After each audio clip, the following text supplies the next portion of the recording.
大家好，我就是吐槽烂片250解说电影这虎的老车。今天吧，咱们来说说开年的第一部古装奇幻剧《白月繁星》。说实话，现在无论是仙偶还是奇幻类型的古装剧，你拍出来已经没有那么吃香了。因为这里面的道理其实非常简单，就是这类剧的市场几乎已经饱和了。也就是说，能让别人想到的设定几乎也都拍过了。你比如说像前阵子我说过的《永夜星河》，你想想，如果这剧要是没有穿越元素，男女主也没有那么逗乐的话，这剧它能好看到哪儿去？说白了，这不就是一个普普通通打怪谈恋爱的剧吗？但是如果它加入了穿越和无厘头的戏份之后吧，它马上又变成了另一种风格的剧了。这也是这剧能赢得口碑的原因之一。包括你看同平台的《唐朝诡事录》大火之后，也整了一堆探案小队的剧，但是无论你是捉妖还是探案，几乎也都没有什么出圈的地方。可以说这类电视剧你用一个北京话的词儿来形容呢，那就是行活。说白了，啥叫行活啊？就是我为了做一个火的东西，然后我把别人火过的元素借鉴过来，最后传成一个电视剧，这就叫行活电视剧。也就是说，我拍一个电视剧，我不是为了愉悦大众，我也不是为了表达什么态度，我就是为了火的。可以说这种情况不仅出现在剧组里，一些音乐制作人也是一样，为了写个金曲，然后去借鉴别人家的和声和旋律。包括现在的 AI 也一样，它只能通过模型算，它是没有独立的创造力的。也就是说，这类行活电视剧的最大特点，它就是没有特点。就比如咱们今天说的这个《白月繁星》，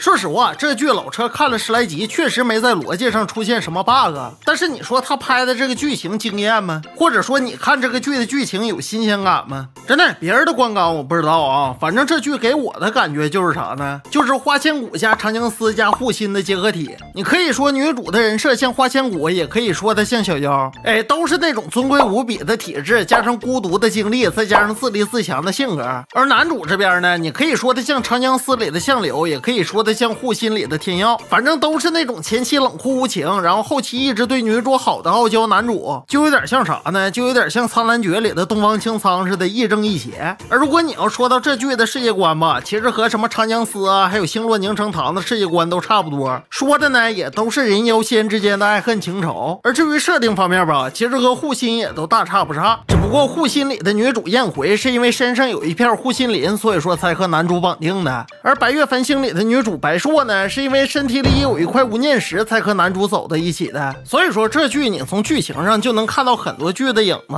当然咱都不是说抄袭或者说借鉴的事儿，而是你这么拍永远都是跟随着别人的脚步拍，即便拍出来也没有什么新意。这样说了这么多吧，咱们还是要按照老惯例来说一下此剧的歌词大意，这样吧也能让大伙了解一下老车说的到底对不对。首先故事吧发生在一个人妖仙共生的世界，而咱们女主白硕吧原本是上古真神，这不因为有一次救人牺牲之后就转生到了一个城主家当次嫡女，而他救的那个人呢就是男主梵月的前世。所以说到这儿吧，我想很多仙偶奇幻剧的朋友就应该大致知道这是一个什么样的剧情走向了，无非也就是和咱们之前说过的七世吉祥一样，这一世又把男女主给捆绑在一起了。然后女主白硕作为人族，男主繁星作为妖族，俩人吧在逐渐感情升温的同时在做一些支线。例如女主想干的正事儿呢，就是她想找到当年救她姐姐和她的那个人，因为她小时候让男主的前世救过，而男主的前世当时救她呢，就是因为他像女主的前世。当然这可能听着有点乱啊，总而言之就是他俩互相救。然后另一方面吧，女主也想让自己强大起来，好保护她想保护的人，这也是一开始女主想要修仙的初衷。而男主这边想要干的正事儿吧，就是先把自己身上的病给治了，因为他身上有着7星炎魂印，而这个印你要是简单理解呢，就是男主前世留下来的后遗症，而他吧又听说必须得开启无念石才能够治他的这个病，所以说男主为了治病就盗走了无念石。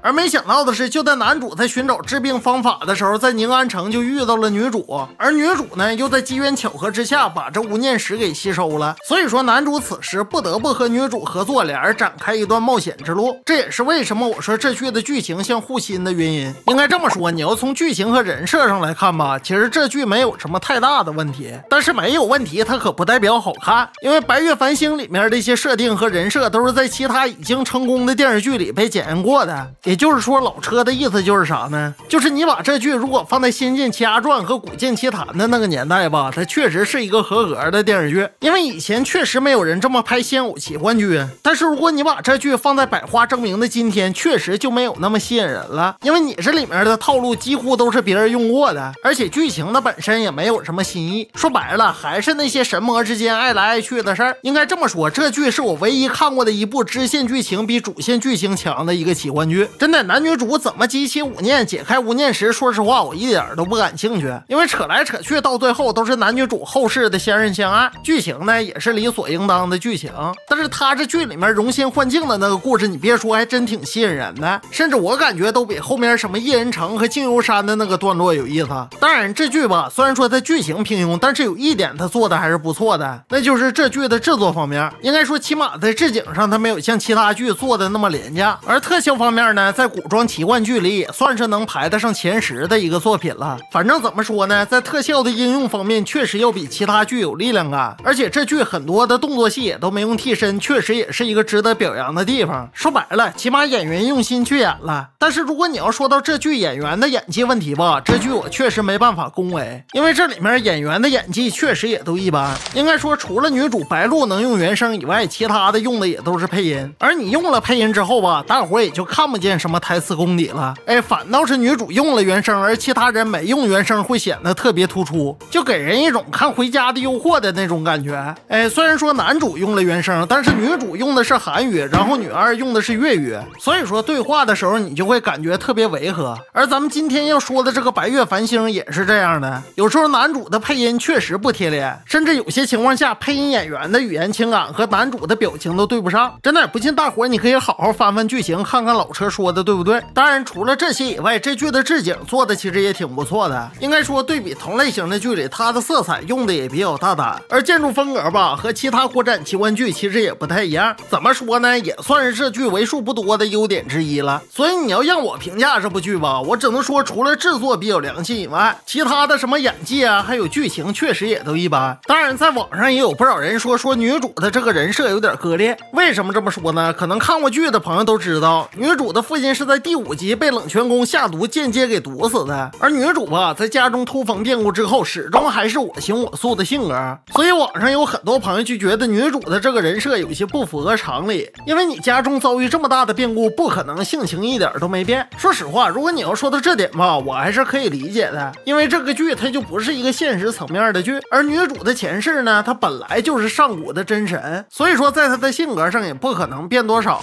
你看剧中的男主不也说吗？他情绪波动大的时候爆发出来的念头居然是善念，就像《西游记》里金蝉子的转世唐僧似的，他不可能像一般人似的就直接黑化，那样剧情他也没法往下编。不过咱话又说回来，这部剧不行吧，也不能全怪剧组，因为原著作者写的那几个小说改编成电视剧都不太行。你像咱们之前说过的神隐、千古绝尘，还有咱们今天说的这个白月繁星，反正怎么说呢，编来编去也都是那种神仙之间除了谈恋爱之外就没有别的事儿干的戏码。真的，虽然说我没看过这些剧的原著，但是如果原著的剧情和这些剧大差不差的情况下，我想原著的剧情也没好到哪儿去。反正对于我来说，这种剧情确实无聊。而且咱说一句不装假的话，如果说我单纯的就想看一个古装谈恋爱的剧的话，那我为啥不看同平台的周生如故啊？像什么长风渡、延心记、九霄寒夜暖，哪个不比你这个剧情强嘛？当然老车举的这些例子吧，也都是同平台的剧，所以说也不算拉踩。但是如果你非要拍仙偶剧的话，你就必须得拿出点新的东西来。你不能说我拍一个仙偶剧，结果里面的东西都是别人玩剩下的吧？而且这类剧你要是拍40集的话，我说没有水分你信呢？包括咱们之前说的神隐和千古绝尘都是这样的。不过咱话又说回来，咱就当闲扯淡，哪儿说哪儿了啊。如果说前几集他换一个思路拍的话，我想这就会好很多。你比如说前几集里宁安城里中了名毒，如果说你往甜蜜家园或者王国的那个方向拍，绝对要比你现在拍什么神仙谈恋爱的剧情好多了。当然允不允许拍我不知道啊，反正我说的就是这个意思。